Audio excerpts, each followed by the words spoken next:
This session is brought to you by Carl Bloom Associates. For more than 44 years, Carl Bloom Associates has helped nonprofits raise millions of dollars to fund their missions through direct mail, email, social media, and strategic campaign management.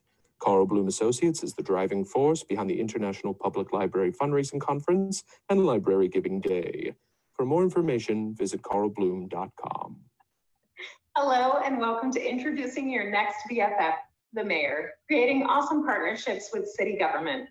I'm your moderator, Christina McPhillips, and I am pleased to introduce our two speakers today. First up, Dawn Coppin. Dawn has been a nonprofit executive and fundraiser for 16 years, the majority of which have been in support of California public libraries. She started as an executive director to the San Jose Public Library Foundation in January 2018.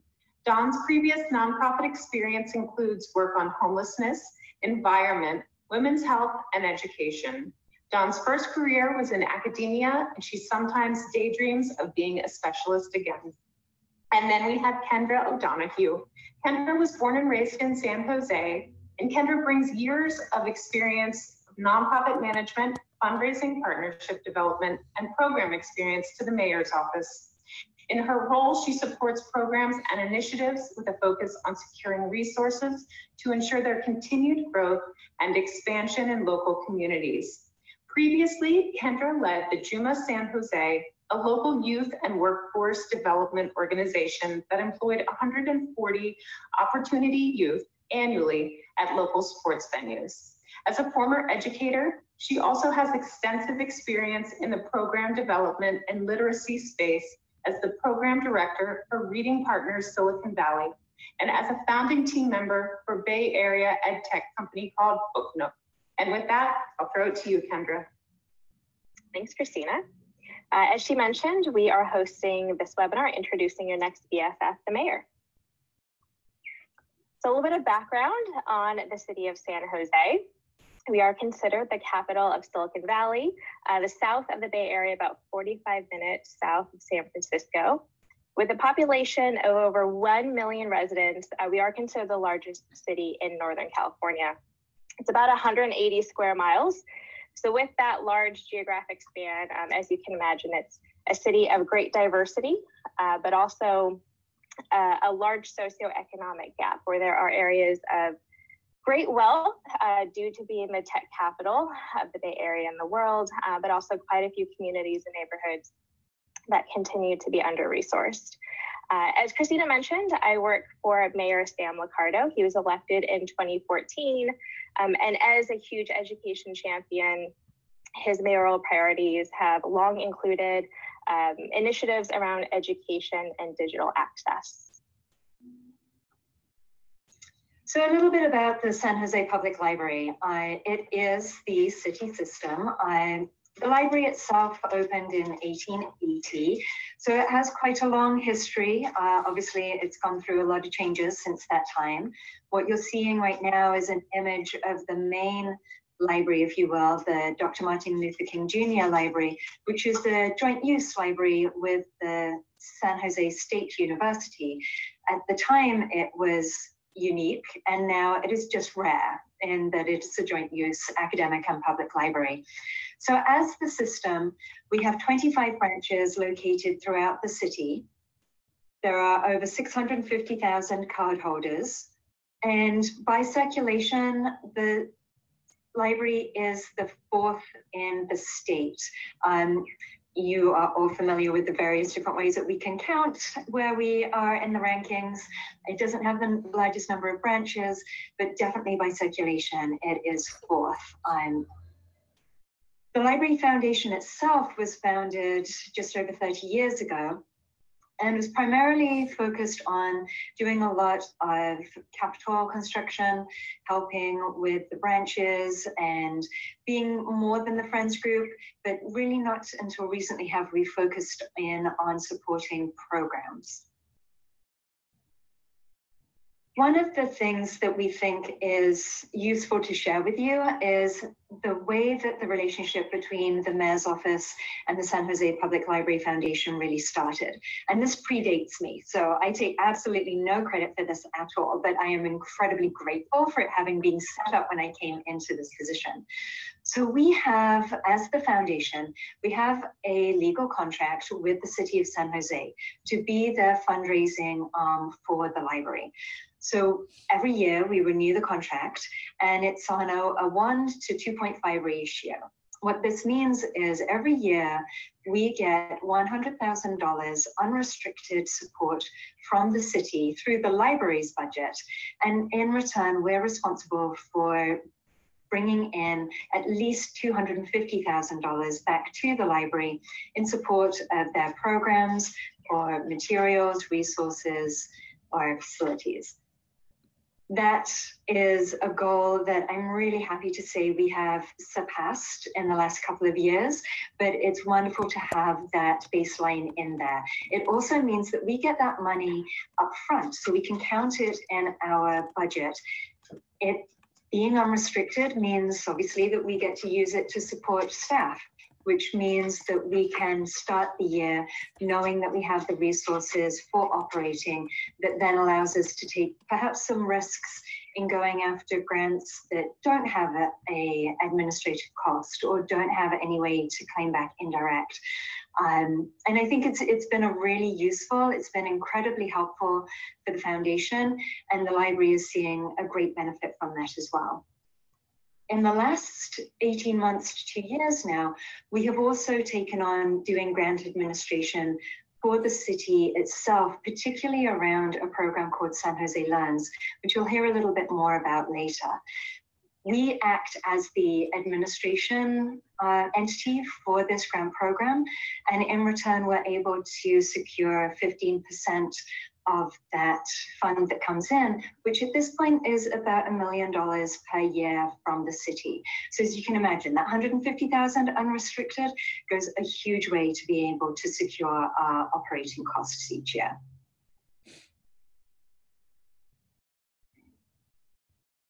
So Dawn mentioned a program, San Jose Learns, and that was one of Mayor Liccardo's earliest education initiatives when he was elected in 2014. I mentioned earlier that San Jose is 180 square miles, and it's also somewhat unique in that the education ecosystem is highly decentralized. While you have other cities like San Francisco, Oakland, Los Angeles, there's one kind of existing body, right? It's the unified school district system.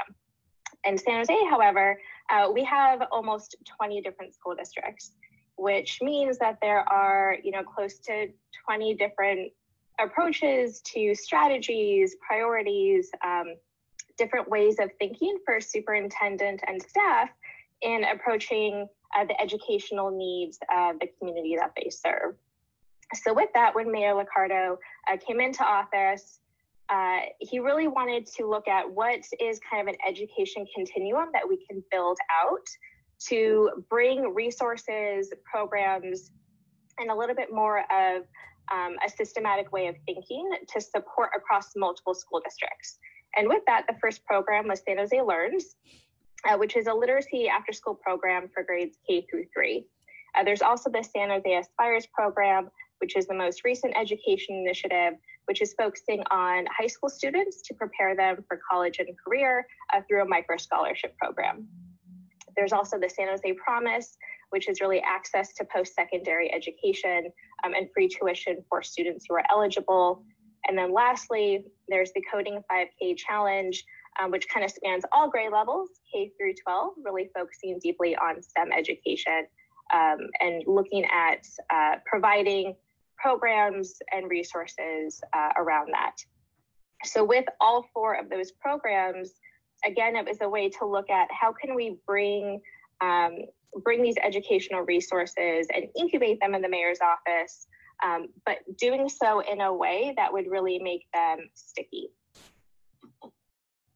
which is really the biggest challenge of how do you take a program that is a key mayoral initiative, scale it, and again, get it to the point where it's less so of Mayor Liccardo's program, but a City of San Jose program.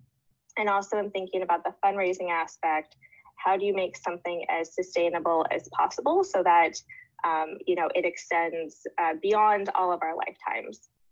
And when you look at City Hall and just city government in general, it can be a very slow moving process. And that is what you see in this lovely graphic of a turtle on top of a turtle on top of a snapping turtle, as Dawn clarified to me.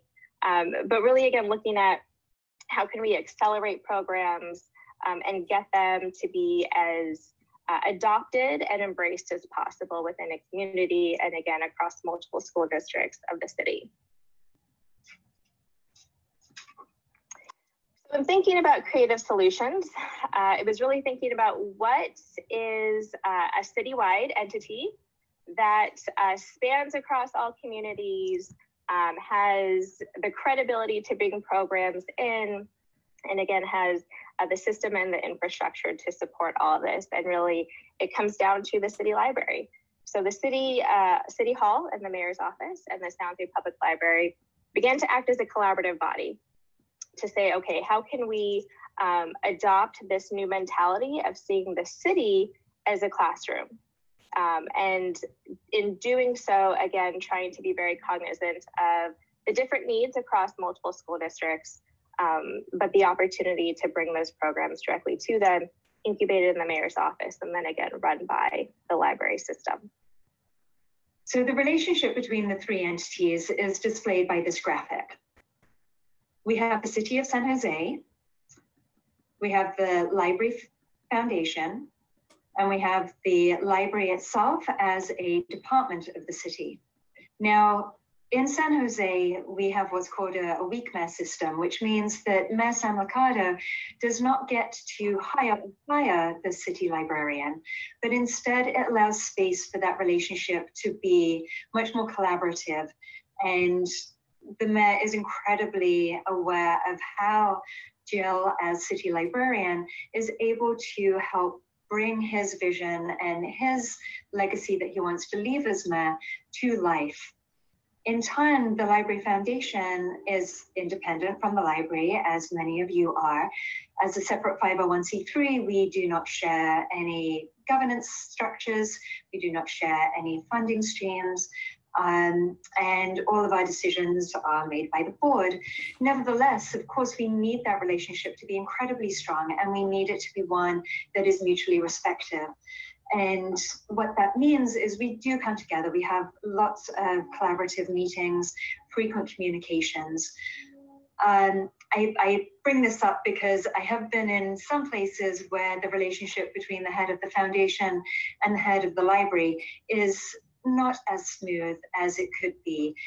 I found that the relationship is essential for either entity to really be as strong and to have the kind of impact that both of us are seeking. And I'm incredibly grateful to Jill and to Sam Liccardo for that relationship and being able to bring it to life in San Jose. One of the other things that I want to highlight that we've put together is using the stamp, the Mayor's Initiative. And you'll see that come up in one of our case studies that we'll talk a little bit later about, San Jose Aspires. But being able to have that essentially good housekeeping seal of approval on some of our programs is incredibly helpful for funders, because especially corporate funders, they want that exposure. They are looking for what they can get out of a relationship with the Library Foundation.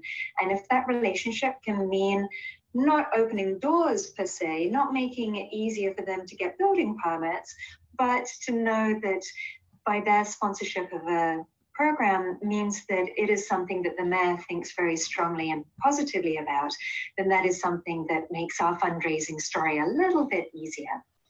Now, at the center of this relationship is the city's education and digital literacy strategy. This was created by the library as the city's lead department in this effort and brought to City Council and was adopted back in May 2018. And it's incredible actually to think now that that's been 2 years ago, because this has this has just been our North Star and the thing that we use to guide a lot of the work that we're doing at the Library Foundation, at the library, and at the city level. So as you see here, the whole strategy is broken into 3 main grade level areas. So early education from birth to 5, really helping those children get ready to succeed in kindergarten and first grade. And then focusing in on expanded learning, that learning grade level proficiency, not just 3rd grade, although that obviously is a key element. And then also the pathways out of high school so that our students are ready to succeed, whether they choose to go straight into higher education or whether they choose to go straight to college, to career, or they have a way to chart their own path in this area. Underlying all of it is digital literacy, which is very spotlighted right now in COVID-19 era. It underwrites everything that we do and is something that is replicated in many different city departments. And then underlying that is the policy and governance. So for the first time, the city of San Jose has an education policy, which ensures that the city leaders themselves are held accountable to help implement what this program is. We have also taken the step to create quality standards for each of these key elements. Some cases they existed already, like for the expanded learning, but in other cases like early education, they didn't exist. And so we were able to bring together a collaboration of city leaders, city council people, commissioners, library staff people, experts from the education sphere, and nonprofits who are so vital in this area, and come together and jointly create quality standards that then have been adopted by city, which now means that anybody who gets city money, whether they are a department like Parks and Rec, or they are a contractor as a community-based organization, we all have clarified quality standards by which we can start measuring the success of our programs. Having the mayor work collaboratively with the city library and with the Library Foundation makes it so much easier for us to be able to approach both the individuals and the major companies in this area. Sometimes he picks up the phone and he makes that introduction call, and then Kendra and I can do the follow-up and close the deal. But having him as part of our fundraising team is just astounding. So if you aren't sold already on this concept, you still might be asking yourself, but I already have a BFF, why do I need a new one? And why should it be an elected official like the mayor? So Don mentioned this idea of the kind of mayoral stamp of approval and what that means on both sides of, both from the team that I sit on, which is the mayor's office, as well as with his policy advisors, and for the library side with Jill and with Don looking at a fundraising. When we look at programs, a really, I think, applicable case study is San Jose Aspires, which is one of the newer initiatives, but one that really took off and showcased kind of the true evolution of this collaborative partnership. So San Jose Aspires is essentially a micro scholarship program. It focuses on providing youth with a highly holistic high school experience.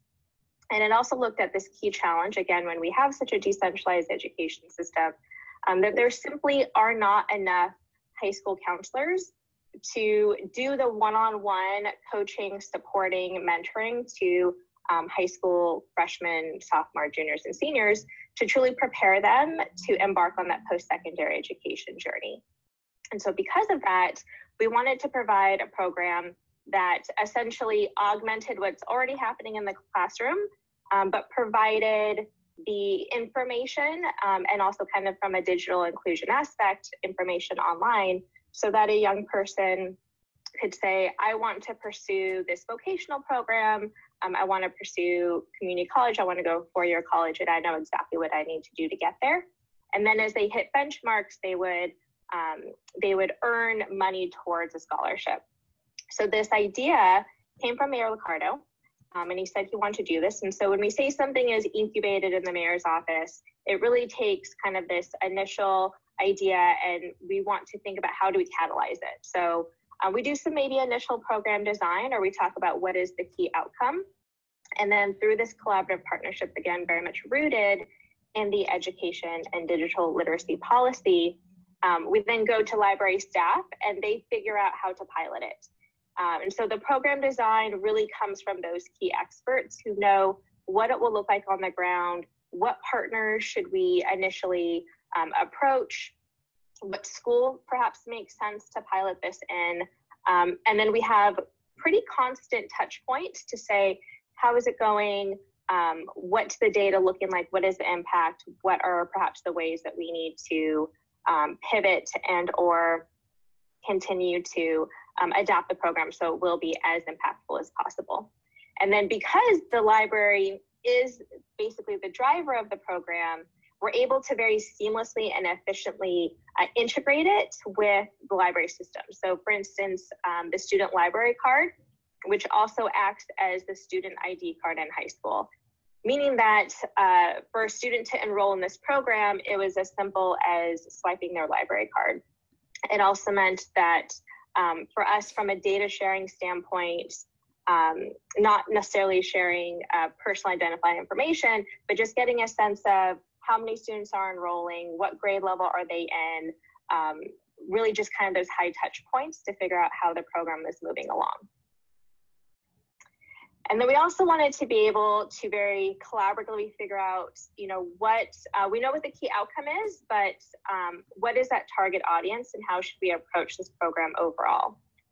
So collectively, as a team, we were able to really figure out who do we want to ensure that this program is designed for, and it was that target audience of, again, those high school students, many of which will be first generation to go to college, attending Title I schools, and those that have perhaps the most barriers to pursuing post-secondary education, either due to economic barriers or those where they just feel like simply post-education is not an opportunity for them. So when we came together to figure out, okay, how do we now scale this? We did an initial pilot. And so with the library team, they identified a school partner to figure out how do we get a group of students to kind of go through an initial kind of beta version of what the program was.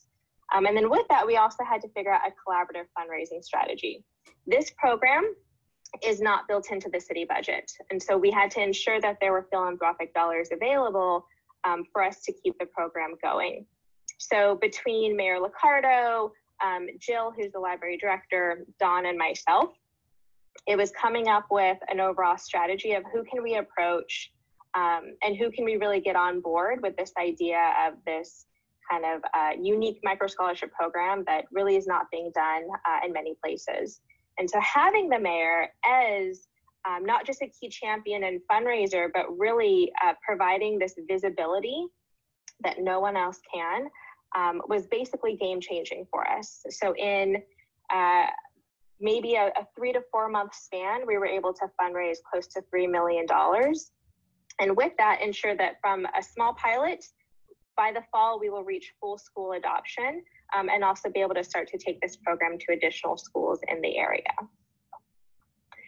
So with this, we wanted to provide a quick video from Mayor Liccardo, BFF extraordinaire, for him to provide his take on this relationship.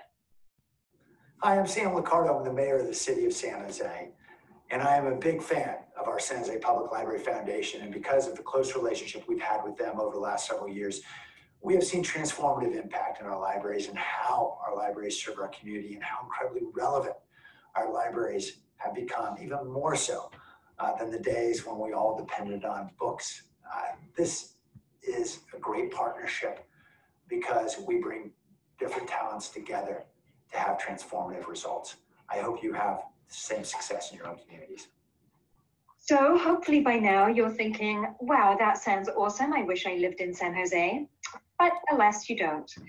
And what we would like to leave you with is some options, some thoughts about if you would like to build this in your city, what are some ways that you may go about doing it? These are not to be presented in any particular step, any particular order. You know your city best, you know your community, you know what your existing relationship looks like. One of the actually wonderful things about working with the mayor is if the mayor isn't great, they time out. And then you get a new person and you can create a new relationship. So there's always that opportunity, which makes me really sad knowing that Mayor Liccardo is going to be leaving office in a couple of years.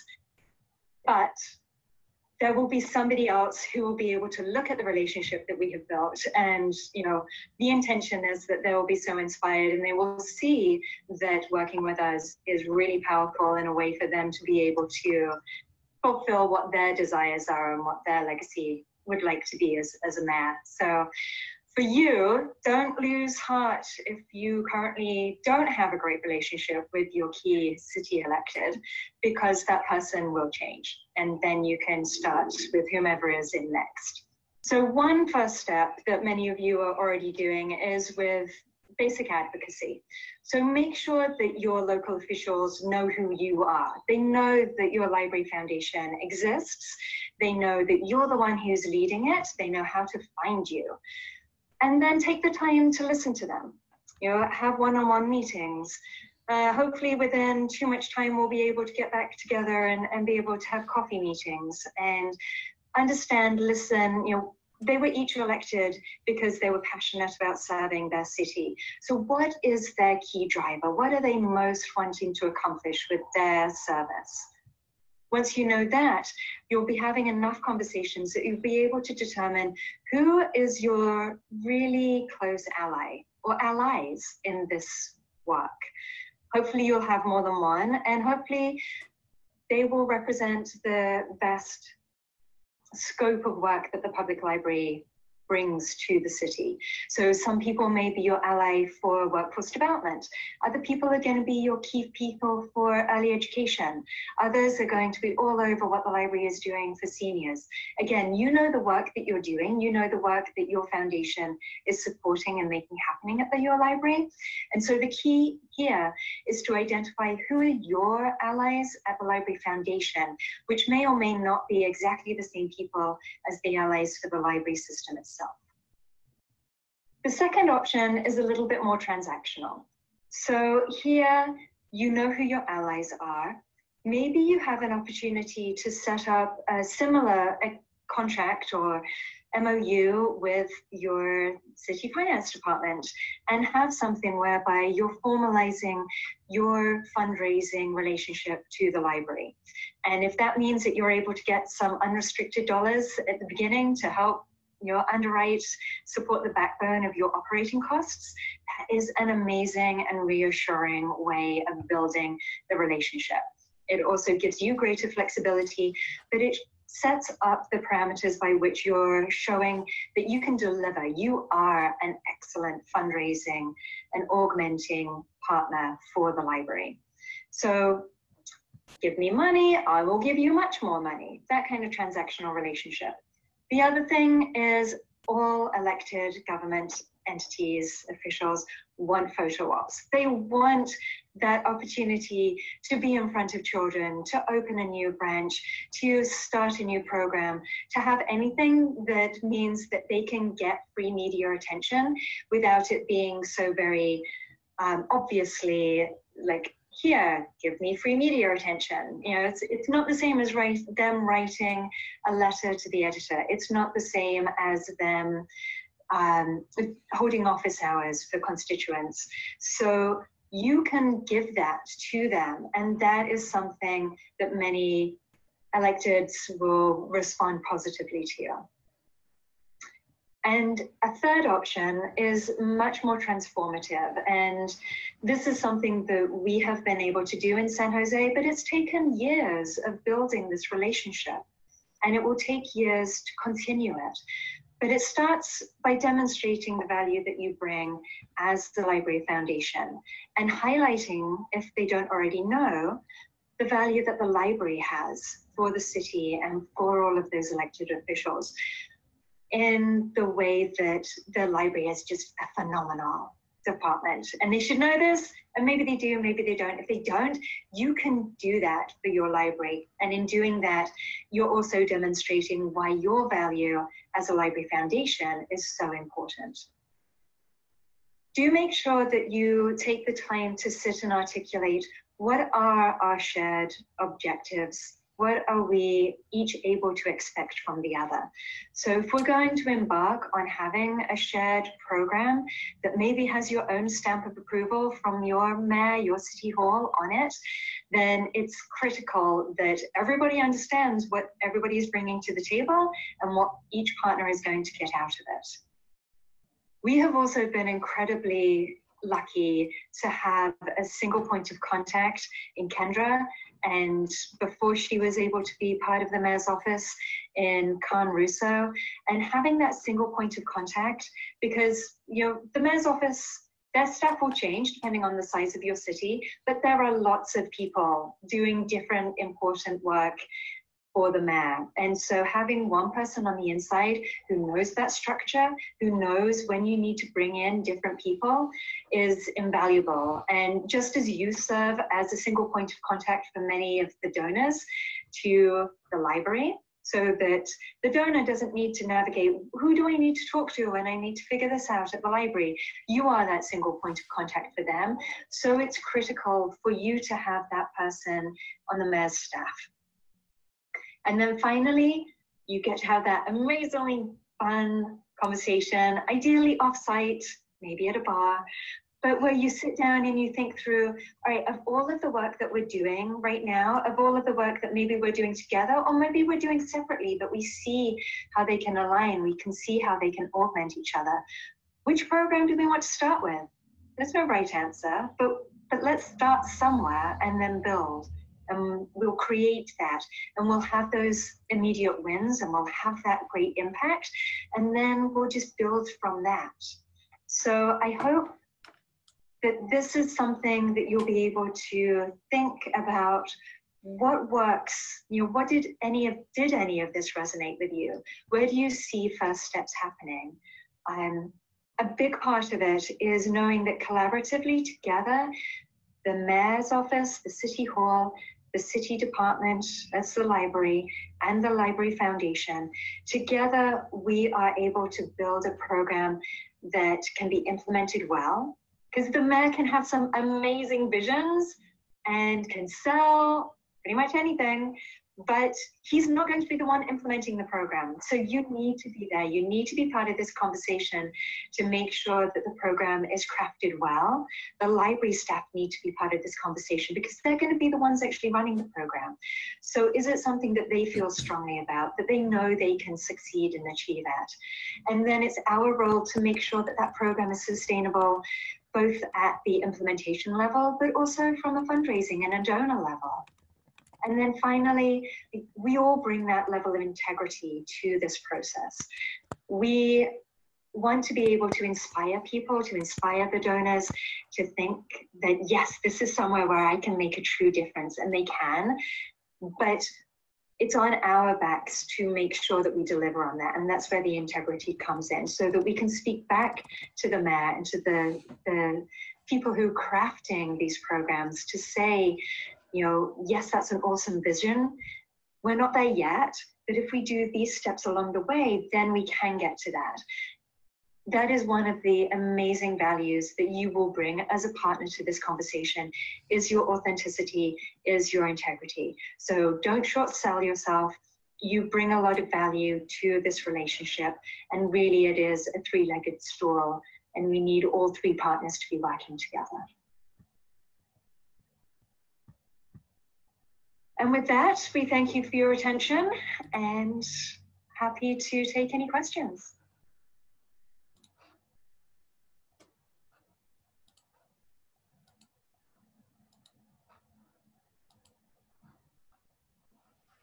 Hi, everybody. I'm going to just go ahead and facilitate some of the Q&A now with both Kendra and Dawn. So give me 1 second while I set them up for that. I'm asking both of you to start your videos so everybody can see your beautiful faces live. So hopefully everybody can see you. I'm going to go ahead and spotlight both of them. And we had quite a few questions from the audience. So let's go through some of them. And thank you both so much for your time. Yeah, okay, of course. I'm just going to go down the list. Okay, here's one. Do other foundations on here charge a grant administration fee? If so, what percent? We charge up to 10%. So as you heard in our presentation, we do charge 15.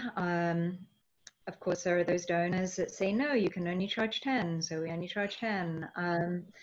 And the wonderful federal government, which is, ends up being a tiny amount of indirect that you can claim back from. But anyway, I think that's a great conversation point in the chat, and encourage other foundation and friends groups to reply directly there. Okay. All right, let's see. And I think you already replied to this one, but I figure I'll go ahead and we can talk about it a little bit out loud. Does the San Jose Library Foundation get involved in library budget advocacy? Yes, so we are, we're beginning to do so now. We don't have very good records about what the foundation's role was before I came here, so I can only speak to what we are doing since I've started in the last few years. But we are advocating this time around for the library not to experience any of the cuts that the City Council has to deal with as they try and balance the 2021 budget. So that does lead into one of the other questions, which was about our relationship with the Friends groups. We are a separate foundation that works with the library system citywide, and then each of the 25 branches just about has their own Friends group, which we coordinate with, but by no means do we lead them. Mm-hmm. And Kendra, feel free to jump in anywhere. Okay. Would just echo what Dawn said. Okay. One of the other questions we had here is, and they had quite a few replies in the chat already, but would your mayor be willing to write letters to other mayors encouraging them to embrace their libraries? I think that what makes this partnership work is that it came from the mayor. And we had a couple of Seattle people say that they really want to show their mayor the presentation, and consider, which is awesome, and to consider a white paper, creating a white paper about the project. So if you guys have anything to add there. Yeah, that's exciting to see that as a suggestion and something that people want to show off to their mayors. Mayor Liccardo is all about collaboration. If I asked him to, he could wax poetically for hours about the relationship.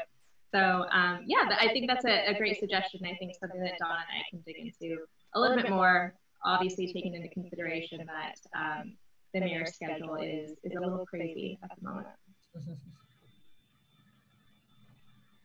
Okay, let's keep going. What does the city expect for measurement? This one's from Rita. So it's a broad question. In terms of the official contract that we have with them, essentially it's how much money did we raise for the library in the last 12-month time period. So that's a really easy one to measure. Regarding the success of the initiative programs, then it's the same kind of measurement that we would give to any other funder. So what other leveraging did we do of their funds to other philanthropic sources? And then really how well did the program perform in practice? Okay. And Dawn, I saw you answered this one too on here, but if there's anything, Kendra, you may want to add. Did you have to plant the seed for your mayor to lead this effort, or did he organically see the value in your library? Curious if you can provide any insight on how his affinity developed. Yeah, I'm not sure if Don mentioned this, but I think one of the critical components was having really strong leadership from the library, which is the city librarian Jill. So I think just the fact that we were able to get, two folks in a room together to speak really authentically and transparently about what they wanted this kind of city as a classroom model to look like. It wasn't so much of an effort in convincing the mayor that it was something of value, but of highlighting the fact that this partnership could easily leverage the resources that he wanted to be in place. And so if you look at, from a staff perspective, City Hall only has X amount of people who are able to devote their time and efforts to something. And when you realize that there's this body over here that is one of the oldest institutions in the city, more than equipped to act as kind of an additional arm of this body, it didn't really take much convincing. But again, I would say it really came down to the strong leadership of Jill and obviously Dawn from the Library Foundation. Okay. Let's see what's next. We talked about the options for making the mayor our BFF. Any specific information to share on obtaining the first meeting with the mayor?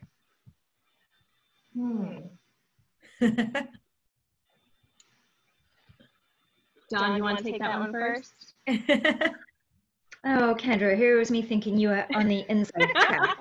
You'd be able to say, oh, this is the special keyword that you need to use. I would argue that even when I was at a literacy nonprofit, and this was years ago, and I was merely a program director, and I took it upon myself to send an email to the mayor. His address is right there, and requested a meeting to talk about some of the literacy efforts that were going on across the region. And occasionally you get kind of filtered through the pipeline of folks, but I was able to get a meeting. It took a little while figuring out his schedule. So I would, I'd always say, like, don't hesitate to just do the outreach, and often you'll be first sent to maybe the person who kind of manages that side of policy. Another, great tool is obviously just networking and being out in public. If you know the mayor is going to be at an event, something where there is kind of a meet and greet component that's obviously very different currently with COVID. But that's also a great opportunity to just walk up and, introduce yourself and say, this is what I'm working on, and would love to have additional conversations. And I think Don mentioned too, just find that ally in the office or a council member who can help broker maybe that initial conversation or meeting.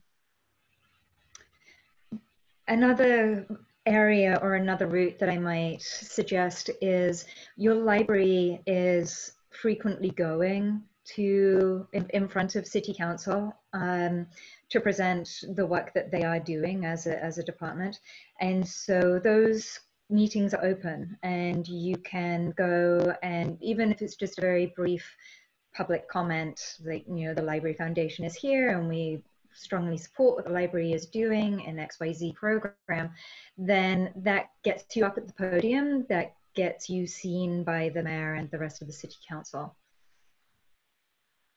Okay. And then I suppose this one's a follow-up to once you kind of have his attention or her attention, how do you maintain momentum in your relationship with the mayor's office from term to term? Yeah, that's going to be really interesting because we haven't yet.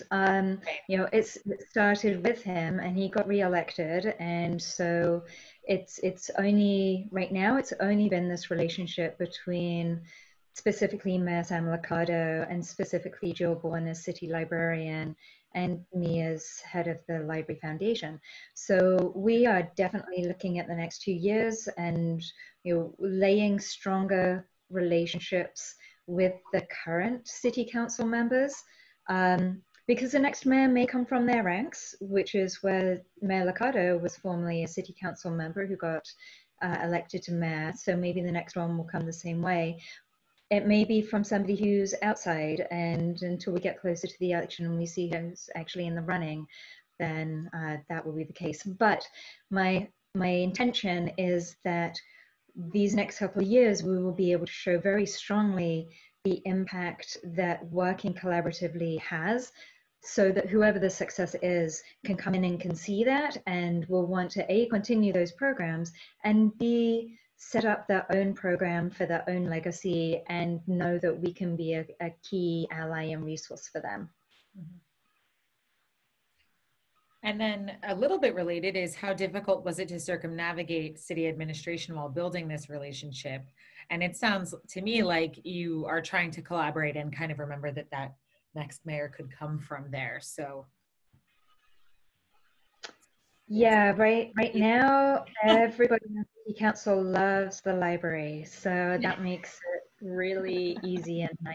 And that's all, you know, benefit and all kudos to Jill and her staff for building an amazing system and doing programs that demonstrate the value of the library day in, day out. mm-hmm. Let's see if we have any more.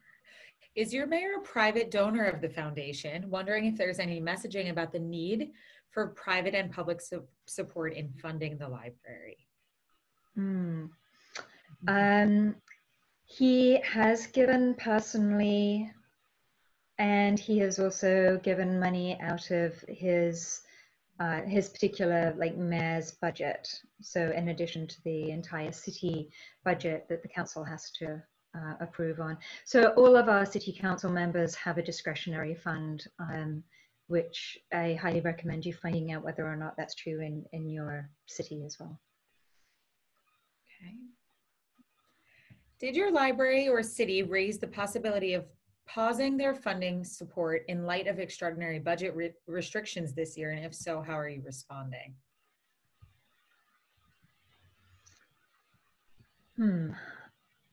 So can you repeat the question? Yeah, sure. Did your library or city raise the possibility of pausing their funding support in light of extraordinary budget restrictions this year? If so, how are you responding?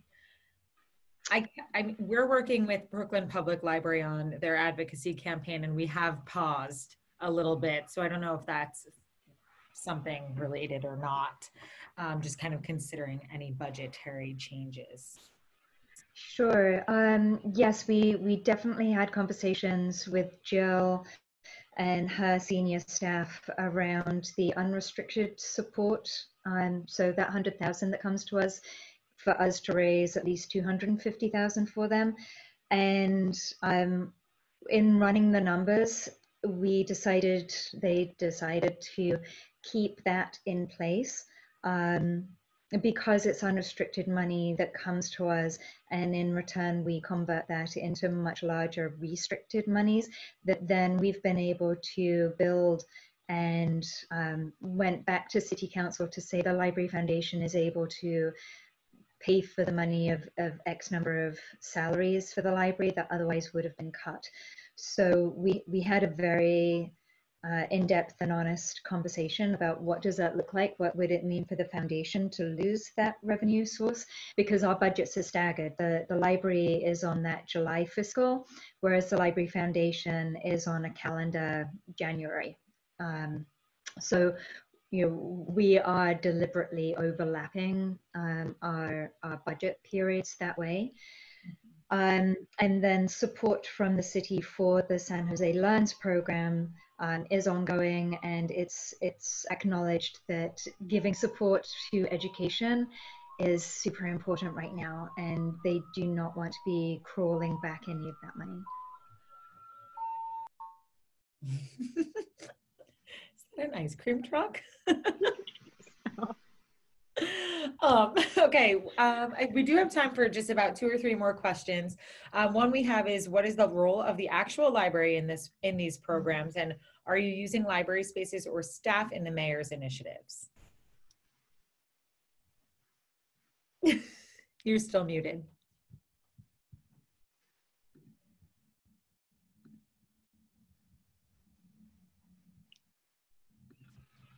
I unmuted you. Go ahead. Yeah, the ice cream truck's now left. Yes, in short. The library staff is absolutely involved in crafting the program, and obviously the ones who implement the program And then I, as head of the foundation, am a member of the library's executive leadership team. So all of the senior staff for the library system and I meet together on a regular basis to figure out, what are the priorities, what is the library wanting to achieve, and then how is the foundation best positioned to support that. And in some cases, it's not our role. We're not involved in all of the programs that the library does. Someone wrote, I like the very clear working together agreement you have with the city. Curious to know whether the partners have identified issues, benchmarks, or events that trigger re-evaluation of the terms. Did I do this one already? I don't think I did. So it's an annual contract, and actually it's in my inbox right now to review for this next year. So ice cream truck has now circled the block. It's coming back. So now, before everyone's next virtual meetup, everyone will go and have some ice cream, because now it's on everybody's minds. Sorry. That's some good marketing right there, Dawn. Yeah. Yeah, that next, branded ice cream trucks. Exactly. So yes, we do take a look at the terms annually, and we assess them and revise as is warranted. There are a couple of things that I want to add into our contract this year that hadn't previously been there. So yeah, Kendra, I'd love for you to talk a little bit more about how they're working on the mayor's office side. What is viewed as a relationship on your side of the. Yeah, so I'd say a huge priority, at least within my role, and then within a couple of my colleagues who, their policy area is really focused on education, is pretty clear, consistent communication with the mayor as to what is happening with the programs, kind of the how and the why things are being implemented. Dawn mentioned in the presentation that, our mayor in particular is a fantastic fundraiser. He really is. He's amazing at building and cultivating relationships. And so when he goes and speaks to someone who is interested in supporting education, we always want to make sure that he is, operating and articulating the most recent information that is true to kind of boots on the ground what everyone is seeing. So that is really an integral part of my role, in that I, have that responsibility to make sure that what the library is doing is being communicated in a way that is transparent, but also just authentic, and isn't attempting to kind of over-exaggerate what may or may not be happening within the programs. And then to the point about the kind of contract and benchmarks and challenges, that's also really important to articulate to the mayor and also key staff members. Where we're at, we spoke about the Aspires program, and jumping from the pilot to scaling it in the way that is planned for the fall requires, a lot of additional updates as to what we're capable of doing versus, what might be further down the line. So that really kind of goes back to the linchpin of this relationship, which comes back to just the really consistent communication and the ability to ask for things when we need them, to circle back. Dawn and I have regular check-ins to make sure that what the library is seeing is being shared at City Hall as well. Okay. Do you have money in the foundation's budget to pay for advocacy efforts, marketing, goodies for council members, staff time, etc.? We are just starting to create an advocacy plan, and that comes from Claudia Shank. So we don't have a specific budget line item regarding advocacy. That may change next year, when we look at 2021 and see what's necessary. But essentially, it's part of my role and Kendra's role, and frankly, I only have 2 other staff people, and so a lot of the rest of it is on the library, senior administration, and on our board members. Okay. I think we have time for one or two more. What is the role of the library in the mayor's initiatives? Are staff or facilities part of the youth education programs? Yeah, so I'll speak to the library side, and then Kendra, if you want to speak to the rest of the mayor's staffing on this. Yes, we use the library facilities, obviously the resources, the internet service, all regular and customary resources that libraries provide for everything other than the San Jose Learns program, which is the city grant that the foundation administers on behalf of the city. Those grants go directly to the school districts, and then the districts implement an expanded learning program before school, after school, summertime at their sites. And then, we host a community of practice about once a quarter, and we encourage strong collaborations with whichever their local library is, their branch library, as well as partnerships and collaborations with other CBOs and other city departments. And then on the mayor's side, I'd say from the mayor's side, I think we see quite a bit of this as very much an ecosystem or kind of a continuum of educational resources. So, Dawn mentioned that there's kind of the community of practice and the encouragement to really lean into those relationships with CBOs, and the policy advisors out of the mayor's office who also focus deeply on, say, education or workforce development are doing the same. So they're also having those touch points and doing quite a bit of community outreach to ensure that we're all speaking the same language and that the narrative is consistent around impact, goals, outcomes of these programs that have been incubated in the mayor's office and are now seen as city programs, run by a city agency like the library. Okay. Let me see if we had any last minute questions come in really quickly. I think I got that, you guys got to all of them. So what I'm going to do now, we only have a couple of minutes anyway. So I'm going to just thank you both so much for your time, for pre-recording the sessions, for being here to answer live Q&A. I think was fantastic. And I want to thank everybody for joining. Great. Thank you, Dawn, so very much. Thanks, Katie. You're welcome. These were great questions. Thanks, everyone. Thank you. Enjoy the meetups.